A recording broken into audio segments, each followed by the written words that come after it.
네, 지난주에 문재인 대통령이 국회 시정연설을 하면서 이 대입제도 개편 이야기를 꺼냈습니다. 특히 정시 비중을 상향 조정해야 될 필요성을 언급을 했고요. 이어서 지난주 금요일에는 교육관계 장관 회의를 직접 주재하기도 했는데요. 이 과정에서 몇 가지 논란이 불거진 바도 있습니다. 자, 그래서 이분 연결을 해서 자세한 이야기 좀 나눠보도록 하겠습니다. 청와대의 이광호 교육비서관 전화로 연결해서 입장 들어보겠습니다. 비서관님 나와 계시죠? 예, 네, 안녕하세요. 안녕하세요, 비서관님. 예, 예. 자, 일단 그 대통령께서 교육관계 장관 회의를 직접 주재한 그 사례가 그러니까 이례적이다 이런 평가가 있던데요. 대통령께서 직접 주재한 배경이라고 해야 될까요? 어떻게 읽어야 될까요? 그 대통령께서 17일에는 경제장관 회의를 주재하셨고 네, 25일 날 교육관계 장관 회의를 주재하신 셈이거든요. 예, 그러니까 17일 날 경제장관 회의와 25일 날 교육관계 장관 음, 회의를 연달아 주재하신 겁니다. 네, 네, 네, 그리고 원래 경제장관 회의는 원래 경제부총리께서 매번 주재해 오셨던 거고, 그렇죠. 그리고 사회부총리께서는 사회관계 장관 회의를 대략 월 2회 정도 해오셨는데 네, 두 개 회의를 대통령께서 처음으로 직접 주재하셨다라고 음, 보시면 될 것 같고요. 네, 집권 전반기가 끝나는 시점에서 네, 중요한 국정과제를 직접 챙기시겠다. 음, 저는 이렇게 이해하고 있습니다. 직접 챙기신다. 예, 예, 자, 근데 자, 그럼 한번 돌아가서 그 시정 연설에서 정시 비중 상향 조정을 언급을 했고요. 이때 예, 이제 그 나왔던 지적이 뭐냐면, 이건 지금 교육부가 가는 방향하고 다르다. 지금 청와대와 교육부가 엇박자 내고 있는 거 아니냐 이런 지적이 예, 나왔었거든요. 예. 어떻게 말씀해 주시겠습니까? 근데 실제로는 저희들이 동시에 한 서너 가지 주제를 가지고 네, 교육 공정성에 대해서 고교 서열화 문제, 그리고 학종의 어떤 근본적인 개선 문제, 네, 학종의 개선 문제를 논의하다 보니까 불가피하게 예. 일부 대학의 정시 확대가 필요하겠다 이런 것들은 좀 사전에 공감이 좀 돼 왔었던 거고요. 또 여러 네. 차례 함께 논의해왔던 주제입니다. 청와대하고 그러니까 교육부가 계속 사전 논의를 해왔다는 말씀이신가요? 예예예예 예. 근데 그때 어떤 식으로 이게 비춰져서 이게 논란이 됐냐면 예. 예. 교육부에서는 서울 소재 일부 상위권 대학에 한해서 지금 그러니까 예. 이야기가 되고 있는데 대통령의 시정연설 내용은 그냥 그런 어떤 범위 제한이 없이 예. 그냥 비중 상향 조정을 이야기하다 보니까 이게 일률적이고 일괄적인 방침이냐? 이러면 이거 예. 교육부 입장하고 다른 거 아니냐? 이런 지적이었거든요. 아닙니다. 그 25일 날 그 교육관계 장관회에서 그 대통령께서 말씀하신 것도 네. 학종의 공정성에 대한 의심이 워낙 많은데 네. 학종의 비율이 지나치게 많은 음흠. 서울의 일부 대학, 주요 대학이라고 분명 이렇게 못 박아서 말씀하셨습니다. 그래서 그렇죠. 모든 예. 학교는 아니고요. 그거는 네. 뭐 약간 오해인 것 같습니다. 그게 이제 그 시정 연설 다음에 이제 교육관계 장관회의에서는 이제 대통령께서는 이제 그렇게 범위를 제한을 했기 때문에 일정하게 이제 예, 그 부분은 좀 정리가 된 것 같은데요. 예, 그런데 자 그러면 서울 소재 일부 주요 대학에 한해서 정시 비중을 상향한다면 예, 그 상향의 어떤 범위가 어디까지인가 또 이게 이제 관심사인데요. 혹시 그 예. 말씀을 좀 해주실 수 있나요? 그 상향의 범위는 음, 명시적으로 지금 뭐 몇 퍼센트다, 뭐 지금 언론에 나오듯이 뭐 네, 40이다, 50이다 이렇게 명시적으로 정해지진 않았고요. 예, 작년에 대입 공론화 과정을 통해서 교육부가 음, 권고한 게 정시 30%로 이상 아닙니까? 네네, 그리고 대부분의 대학이 22년부터는 그 권고안을 수용하는 것으로 되어 있고요. 네, 그럼에도 이제 일부 대학에서 여전히 학종 비율이 지나치게 높다. 음흠, 학종에 대한 불공정에 대한 우려가 여전히 강하기 때문에 네, 그런 대학에 대해서는 네, 30%보다 좀 높은 비율로 정시를 확대하는 게 좋지 않느냐 이런 음흠, 생각을 갖고 있는 거고요. 네. 확대 비율에 대해서는 정확하게 저희들이 확정적으로 결정해 놓은 바는 없습니다. 그게 이제 11월에 실태조사 예, 끝나고 발표한다는 게 그럼 청와대나 정부의 공식 입장인 거죠, 예, 정리라면. 예, 예, 예, 그런데 지금 5879님이 이런 의견을 주셨는데요. 이 정시 예. 비중 늘리는 문제를 그냥 대학 자율에 맡기는 것이 좋지 않나 이런 그 의견을 주셨는데 어떻게 받아들이십니까? 대학 자율에 그동안 이제 여러 가지 대학 자율권을 존중하는 방향으로 해서 네, 입시 제도의 틀이 지금 그러니까 형성되어 온 거 아니겠습니까? 네, 그런데 이제 우리가 대통령께서 그런 말씀을 하셨어요. 어, 과거에 그 뭐 학력고사나 수능에 비해서 예. 이렇게 학생의 어떤 개별화된 평가를 하는 지금의 어떤 수시 제도죠. 네. 그것이 갖는 교육적인 의미를 다 우리가 수용한다. 음흠. 그런데 그 과정에서 학조에 대한 신뢰도가 형성되는 속도에 비해서 네. 학조의 속도가 너무 급하게 확대되었다. 음흠. 또 하나는 그래서 그런 것들이 대학 입장에서는 우수한 아이들을 뽑기 위한 노력이었을지라 하더라도 네. 결과적으로 음. 대학 입시 전반에 대한 공정성에 대한 의심들이 우리 사회에서 더 확대됐다. 예. 이런 면에서 대학들도 일정하게 좀 성찰을 해야 된다. 이런 말씀하셨는데 네. 그래서 대학의 어떤 자율성의 어떤 존중의 한 측면과 더불어서 대학의 사회적 책임 혹은 뭐 이런 것을 함께 좀 이렇게 고려해야 하지 않을까 예. 이런 생각을 하고 있습니다. 근데 지금 그러니까 이런 아마 그 논란이 있는 거 잘 알고 계시리라고 생각을 하는데요. 뭐 정시라고 예, 해서 공정하고 그 학종이라고 해서 불공정하냐? 예, 오히려 이제 정시 같은 경우 오히려 부유층이 더 선호하고 그 부모의 예, 어떤 그 뭐 사교육 어떤 투자 그 능력에 따라서 수능 성적이 달라지는 게 현실 아니야? 이런 증가 반론도 있지 않습니까? 예. 뭐 저도 그런 반론에 대해서 잘 알고 있고요. 네. 평상시에는 제가 이제 그분들과 많이 소통을 하는 사람이어서 예. 잘 알고 있는데 네. 지금의 그 수능이 갖고 있는 어떤 획일적인 시험이라는 거, 더군다나 이제 이 객관식 시험으로 미래 사회에서 요구되는 창의적인 어떤 인재를 길러내는 한계가 있다는 건 다 알고 있습니다. 네. 그래서 교육부에서도 보다 중장기적으로는 뭐 서술형 논술형 수능이라든지 네. 근본적인 개편 방안을 고민하고 있는 거 알고 있는데요. 네. 그런데 이제 다른 한편으로 보면 현재 입시 특히 학종의 불공정성에 대한 국민적 비판이 너무나 강합니다. 예. 여론조사를 해보면 정시 확대가 대부분 70% 이상의 지지를 받고 있고 특히 이제 최근에 제가 더 뼈아프게 보고 있는 거는 최근에 입시를 경험한 20대인 경우엔 그 비율이 더 높습니다. 아, 그런가요? 이 사실을 좀 뼈아프게 받아들여야 할 것 같고요. 예. 또 이번 학종 실태조사가 진행 중인데 세간에 알려진 여러 의혹들이 있지 않습니까? 네. 그런 의혹들이 좀 일부 좀 드러날 거라고 저는 보고 있습니다. 아, 잠깐만 그 의혹이라면 어떤 걸 말씀하시는 겁니까? 뭐 세간에 이제 우리가 흔히 뭐 언론에 나오고 예를 들어서 뭐 스펙 하는 품앗이나 이런 거 말씀하시는 건가요? 스펙 품앗이 같은 것들은 많지 않다 하더라도 예.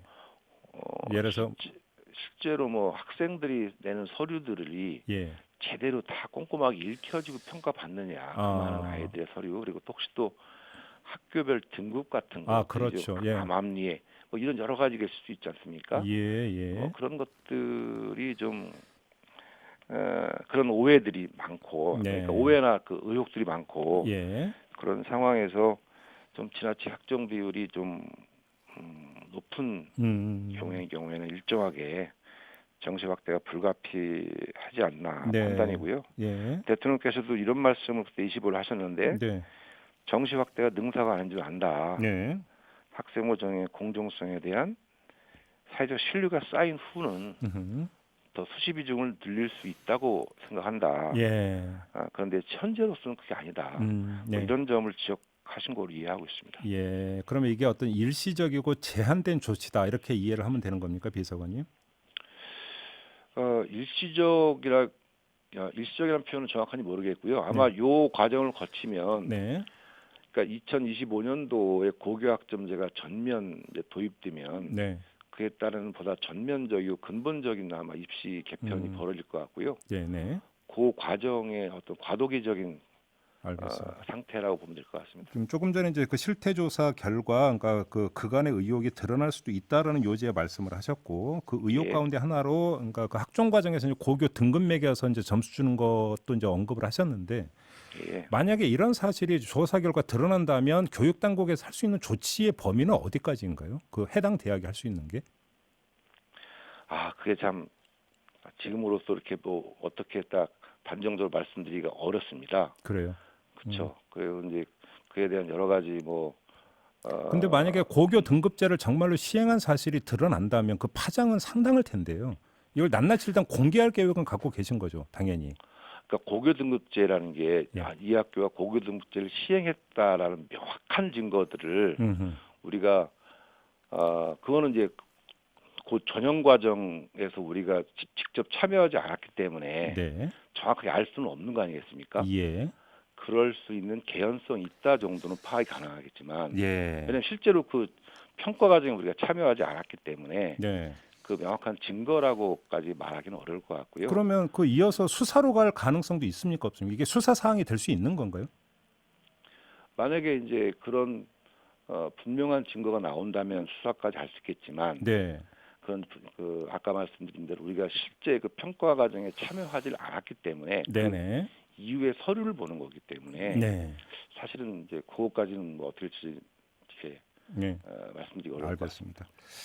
또 하나 지금 그 이거는 뭐 국회에서 논의되고 있는 사항이긴 합니다만 국회 예. 안에서 뭐 이제 특별법을 낸다 만다 이런 얘기가 많이 있는 게 국회의원 나아가서 예. 고위공직자 자녀의 대학 입시에 대한 어떤 실태조사, 전수조사 이야기가 많이 나오지 않았습니까? 예. 일단 그 필요성에 대해서는 어떻게 평가하세요, 그 비서관님은? 그거는 뭐 국회에서 판단할 거라고 생각하고요. 네. 예, 그거는 뭐 저희들이 국회에서 하는 일에 대해서 뭐 가타부타 이렇게 언급하기는 알겠습니다. 근데 요거 하나만 여쭤볼게요. 만약에 한다고 하면 그게 실효성 예. 있게 조사는 가능한 건가요? 현실적으로? 제가 알기로 그런 법을 개정한다면 가능하고요. 네. 법을 개정하지 않는다면 그 의원들과 그 자녀들이 예. 자기 개인 정보를 이렇게 볼 그렇죠. 수 있는 그 뭐죠? 예. 그런 과정을 거쳐야 하는 걸로 알고 있습니다. 법 개정이라고 하는 게 그래서 이제 그 입시 모든 자료를 강제로 어떤 그 그러니까 볼 수 있게 하는 어떤 이런 예. 근거를 법적 근거를 마련을 하면 가능하다 이런 말씀이신 예. 거죠? 예. 알겠습니다. 자, 그 정시 문제 말고 또 한 가지가 그 외고, 자사고 이런 것들이 어떤 일반고 전환 방침을 좀 내놨는데요. 반발이 상당할 것 같습니다. 그럼에도 불구하고 이건 가야 되는 사항이다 이렇게 보시는 겁니까? 예, 그 교육 공정성을 얘기할 때 이제 고교 서열화 문제하고 네. 대입의 어떤 불공정이 연결될 가능성이 대단히 높다고 저희는 보고 있어요. 예. 왜냐하면은 일반고에서 거의 불가능한 여러 스펙들이 입시에 활용될 가능성이 높기 때문이거든요. 네네. 그래서 이제 대입 공정성을 논의할 때 현재 서열화 체제를 그대로 이렇게 두는 것은 어불성설이다. 또 하나 근본적으로 우리가 25년도부터 학점제 전면 도입을 하는데 네. 학점제를 전면 도입하려면은 내신 평가 방식도 달라져야 되고 여러 가지가 달라져야 되거든요. 네. 그런데 현재 서열화 체제 하에서는 지금 같은 어떤 그 뭐죠? 상대 9등급의 내신 평가 체제를 유지할 수밖에 없는데 네. 그런 현재 서열화 체제를 유지한 채로 네. 학점제에 맞는 평가 체제로 전환도 어렵고요. 음흠. 뭐 여러 가지 이유 때문에라도 이제는 자사고와 외고는 좀 전환하는 게 맞다 이렇게 판단하고 있습니다. 근데 비서관님 그 초점은 시점인 것 같은데 2025년이 되면 예. 정권이 바뀐 다음 아니겠습니까? 예. 그러면 이제 그 차기 정권의 의지에 따라서 예. 이거는 다시 또 그러니까 그 원점으로 다시 그러니까 되돌려질 수도 있는 거 아닌가요? 이게 현재 이것이 아시겠지만 법상의 학교가 아니라 시행령상의 학교거든요. 그렇죠. 그래서 시행령의 그 조항을 이제 삭제하는 건데 예. 지금 말씀하신 대로 차기 정권에 따라서 음. 시행령을 다시 만들 수도 있고 네. 뭐 여러 가지 뭐 아니면 어떤 법을 통해서 할 수도 있을 거라고 생각합니다. 예. 하지만은 워낙 이제 그동안 우리 이 자사고 외고의 일반고 전환에 대한 국민적인 지지가 꽤 높기 때문에 예. 어떤 정권이 오더라도 그렇게 쉽게 이거를 뒤돌리기는 쉽지 않을 거다. 아, 그렇게 보시는 생각하고 거고요. 있습니다. 아무튼 현 정권 임기 안에서는 그 이제 근거가 되는 시행령을 없애버리겠다 이런 계획이신 거고요. 예. 그럼 언제쯤 그럼 손볼 계획이세요? 그 시행령은? 그것도 이제 곧 발표를 할 건데요. 예. 저희가 25년이라고 하는 이유는 지금 이제 그 학교에 다니는 재학생들 혹은 그 학교에 가기 위해서 이렇게 여러 가지를 준비하는 그 밑에 학생들에 대한 어떤 예. 배려도 있고 또 하나가 이제 우리가 25년도라는 시기를 만든 이유는 25년도에 고교학점제가 전면 네, 도입되기 때문에 네네. 어떤 전체 평가 체제가 전면적으로 바뀌어야 되는 시점과 알겠습니다. 맞물려 있습니다. 그래서 알겠습니다. 그런 거고요. 아마 곧 시행이 되면 아마 내년 초까지는 시행령 개정을 할 수 있지 않을까 생각하고 있습니다. 한 시간이 한 1분 정도 남아 있는데요. 비서관님 혹시 이제 금요일에 열렸던 교육관계 장관 회의에서 지금 예. 이제 주되게 논의했던 것 중에 별로 조명을 못 받고 있거나 꼭 예. 전에 대한 사항이 있습니까? 그날 이제 주제가 세 가지였는데 하나가 네. 고교의 서열화 문제, 하나가 대입 공정성 문제, 예. 또 하나가 이제 고등학교 졸업 이후에 예. 대학을 가지 않는 아이들에 대한 네, 지원 네, 방안입니다. 네, 네, 그게 네.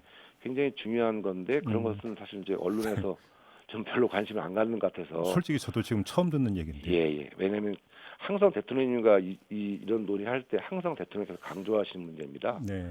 그래서 어떻게 본다면 상위 한 5%, 10% 아이들 때 어떤 경쟁에 관련된 알겠습니다. 쟁점만 논의하지 예. 대다수 아이들이 어떻게 행복하게 학교 생활을 하고 건강한 직업인으로 성장하는가에 대한 고민들이 좀 더 알겠습니다. 많아졌으면 좋겠다 생각하고 알겠습니다. 있습니다. 구체적인 내용을 여쭤보고 싶은데 시간이 다 돼서 그 예, 구체적인 내용에 대해서는 저희가 다음 기회에 한번 좀 기약을 하면서요. 예. 오늘 말씀은 마무리하도록 하겠습니다. 고맙습니다, 비서관님. 예, 고맙습니다. 네, 지금까지 이광호 청와대 교육비서관과 함께했습니다. 이슈의 핵심을 꿰뚫는 예리한 시선, 믿고 듣는 진품 시사 김종배 시선 집중.